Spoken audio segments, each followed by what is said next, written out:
kao borac za istinu o stradanju srpskog naroda u srpskim krajinama, ja bih se nadovezao da je tako kad nemamo srpsku državu. 915. godine u oktobru mesecu, odnosno u novembru, kada se srpska vojska povukla iz Srbije i preko bespuća Albanije stigla na ostrvo Krf, Srbija je okupirana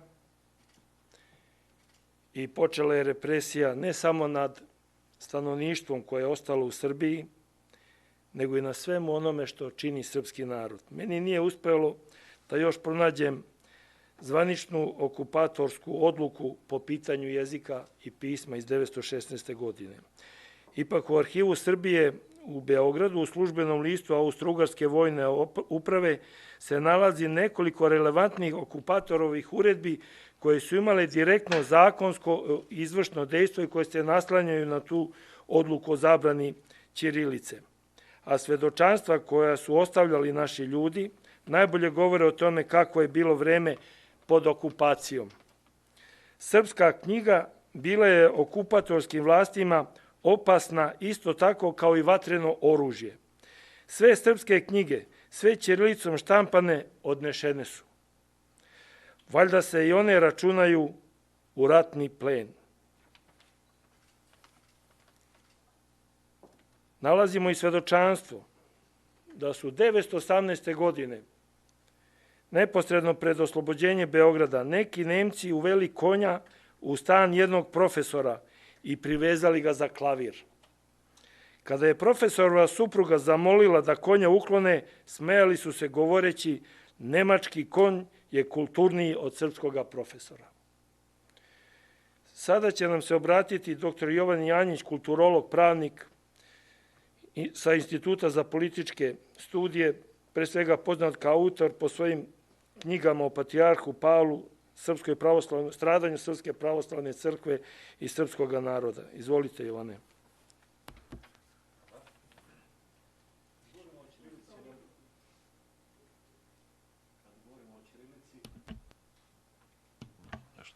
Sad se valjda čuje, tako? Da. Onda ne možemo govoriti izvan konteksta sveukupnih društvenih dešavanja. Ono što na početku odmah mora da kažemo, s obzirom na to šta se dešava i nama kao narodu i našem pismu, a to je jedan opšti zaključak koji važi za sve narode, pa i za nas. Kad hoće da vas okupiraju, prvo vam uzmu identitet.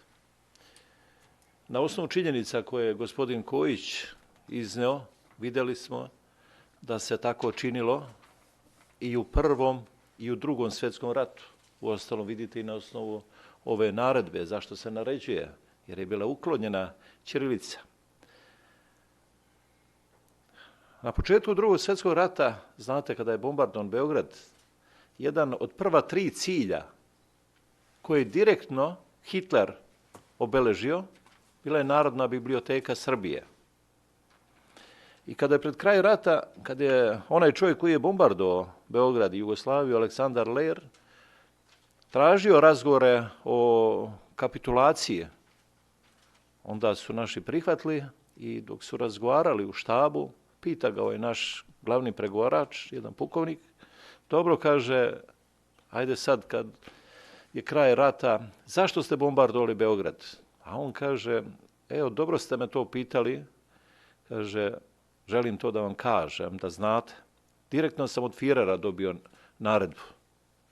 I kaže, on nam je izdao nalog da prvi ciljevi naši moraju biti da se poseče srpska inteligencija, da se obezglavi srpska crkva, da se pre svega uklone patrijarh Gavrilo, vladika Nikolaj i mitropolit Dabrobosanski Petar Zimonjić i da se uništi Narodna biblioteka Srbije. Pa kaže, zašto biblioteka, kome ona smeta? A Ler je odgovorio ovako, zato što je u toj ustanovi sačuvano ono što je vekovima činilo kulturni identitet srpskog naroda. A kako je stvaran taj kulturni identitet? Na kom pismu? Pa naravno na ćirilici. Narod se iskazuje kroz jezik, Iz jezika ishodi pismo, pa se na pismu i stvara. Zato je uvaženi profesor ovdje prisutni, Sreto Tanasić, u pravu kada uporno ističe, a baš to uporno čini i s razlogom i svaka mu čast za to, da gotovo sve što nam se dogodilo i što je naš narod stvorio u proteklih 10 vekova zapisano je ćirilicom. Ćirilica je tako u stvari u srži srpskog duhovnog bića, a duhovno biće određuje i naše nacionalno biće. Vidite, to je naravno sve u vezi. Sve što čovjek stvara, proizvod je duha koji kroz njega deluje. I kada stvara duhovna, ali i kada stvara materijalna dobra. Pre nego što krene u stvaranje, čovjek je svoje delo u celini ili bar u konturama već osmislio u svom duhovnom biću. Na taj način nastaje i pismo. Kao proizvod ljudskog dela, ono čini sastavni deo kulture jednog naroda. Jer ne znaju ni ljudi šta je kultura. Tačno, kultura je sve ono, najopštije rečeno, sve ono što je čovjek stvorio. Ima i kultura u užem smislu, to je umetničko stvaranje. Ali kad govorimo o kulturi jednog naroda, onda mislimo na ono sve što je taj narod stvorio.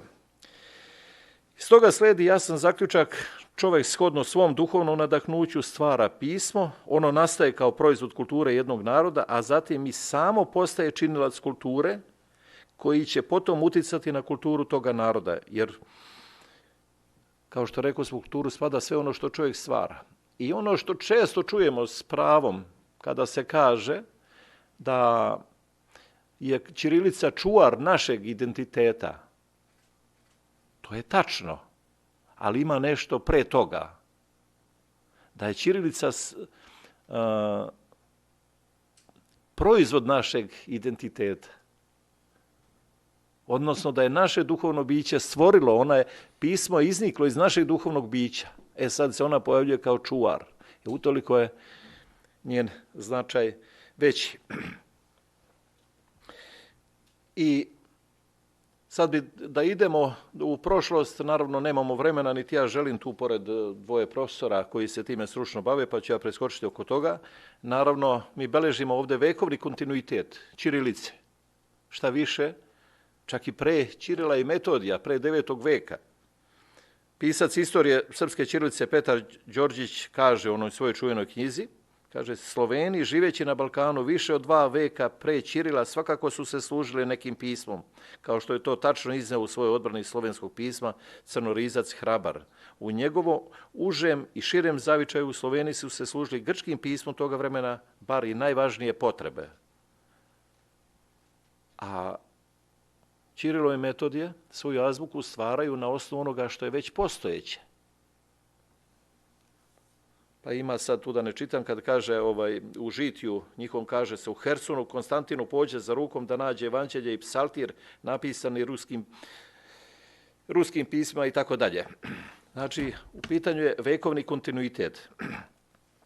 Oni stvaraju na osnovu onoga što već postoji. Taj odnos glagoljice i ćirilice, mislim da nemamo vremena sad to opširnije da pričamo, ali želim da citiram akademika Mitra Pešikana, koji baveći se istorijom srpskog pisma piše da od kraja 12. veka ćirilica ne samo što je konačno vladala u srpskoj državi, nego je sve do turskoga doba dokumentuje u Bosni, Humu i Dubrovniku kao jedino i glavno pismo kad god se pišu slovenski jezički tekstovi, akti, a u Bosni i crkveni spisi. U rimokatoličkim sredinama, pored dugog održavanja glagoljice, tokom kasnijeg srednjovekovnog doba latinica ulazi u običaj i za tekstove na narodnom jeziku, a u muslimanskim i pojedinim rimokatoličkim sredinama u Bosni i Primorju ćirilica se uveliko upotrebljava sve do 19. veka. Tako, recimo, turska dubrovačka diplomatska prepiska obavljana je ćirilicom od 14. do 16. veka, a u 16. i 17. veku za potrebe zapadne crkve štampane je niz ćirilskih knjiga. U pravoslavnim sredinama ćirilica je bila praktično jedino pismo sve do stvaranja nesrećne Jugoslavije, odnosno do objedinjenog srpsko-hrvatskog standarda. O tom istorijskom trajanju ćirilice imamo nekoliko bitnih spomenika. Jedan od njih je, ne znam da li će uvažene kolege pomenuti to, ali svakako tu je Temnički natpis koji je nađen u blizini Velike Morave na području današnje opštine Varvarin 1900. godine i on se čuva ovdje u Narodnom muzeju u Beogradu. Pisan je lepim ćirilskim pismom i tekst je prvi objavio Ljubomir Stojanović, koji je njegov postanak vezao za 11. vek. Sa time se složio i Petar Đorđić, mada naš čuveni Vladimir Mošin on razmatra mogućnost da Temnički rukopis, pisan ćirilicom, pripada već 10. veku. Sputavanje i odvraćanje jednog naroda od njegovog pisma ima za cilj obezličenje tog naroda, postepeno prigušivanje njegove samosvesti, podvođenje pod tuđe kulturne uticaje, da zaboravi ko je, na kom nasljeđu je stasao, kojoj kulturi pripada i da se on koristi kao vojnik koji će se boriti ne za svoje, nego za neke tuđe interese. Govorimo o čovjeku kojem uzimate pismo. Potiskivanjem pisma na kojem je stvaran identitet jednog naroda nastoji se promijeniti sistem vrednosti na kojem taj narod stoji. Prihvatiti tuđe vrednosti. Tako se potkopava i duhovna i materijalna kultura toga naroda. Srpska ćirilica, kao što rekao smo, nije samo čuvar srpskog identiteta. Ona je najpre nosilac srpskog identiteta.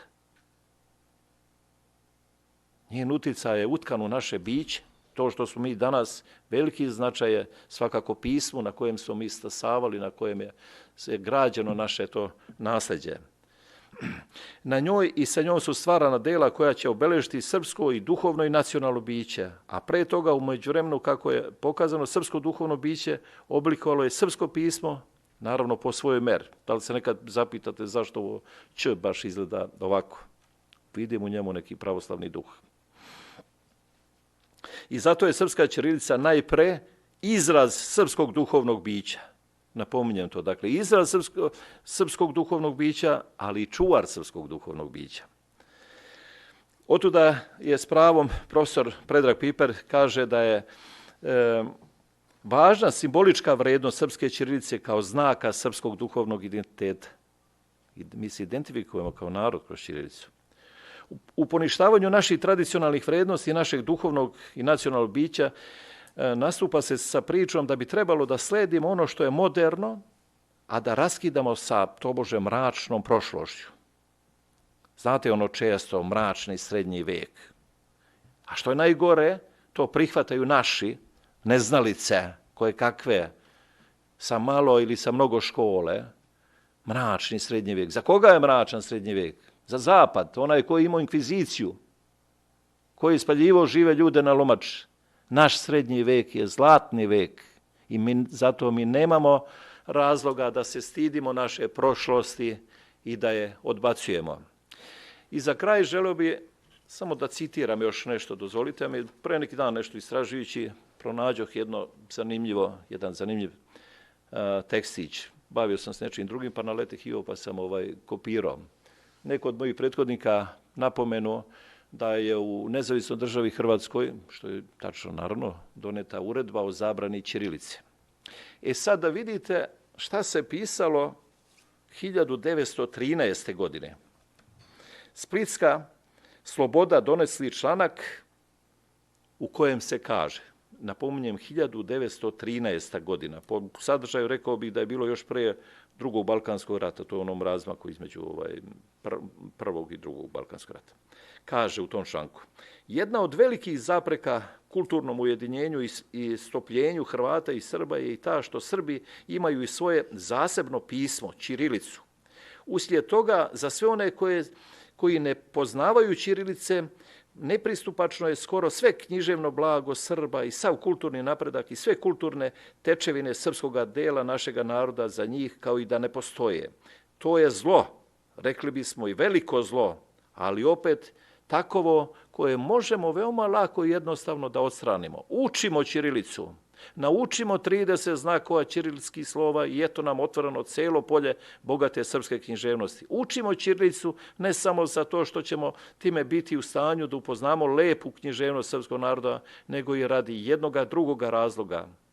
U ratu što ga balkanski saveznici povedoše protiv Turčina, znači govori se u Prvom balkanskom ratu, a za oslobođenje zapuštene raje od turskog jarma i naša braća u kraljevinama Srbiji i Crnoj Gori dođoše do stare svoje dedovine, do poseda bogatih i pitomih krajeva koji su pod turskom upravom opustili i osiromašili bili. Sada nenaseljeni i izgladneli krajevi danas sutra biće izvorom bogatstva i središtem industrije i trgovine, središtem gospodarstvenog života na Balkanskom poluostrvu. To su strani narodi već dobro opazili i Nemci i Mađari već izdvajaju gramatike i knjige za učenje našeg i bugarskog jezika kako bi što više i što lakše mogli da se koriste plodovima prolivene krvi srpskih i bugarskih boraca s Kumanove i Prištine. Jezik naš, jezik hrvatski ili srpski, a osvetnici Kosova su naša braća, sinovi naroda kome i mi pripadamo. Jezik mi znamo, naučimo i pismo, neka nama neće trebati Amerike više, neće trebati potucati se po tuđem svetu, jer nam se ovde kod kuće otvara nova Amerika, lepša i draža od one preko okeana. I zato učimo ćirilicu. Pišu Hrvati u Hrvatskoj 1913. a posle samo 30 godina i manje od 30 godina, vidjeli ste, zabranjuju ćirilicu, ubijaju sve što je govori ćirilicom, što je stvarano na ćirilici i nastavilo se do danas. A mi ćutimo, mnogi od nas ćute. Bar čuvajmo sami ono što je naše. Hvala na pažnji. Hvala gospodine Janjiću.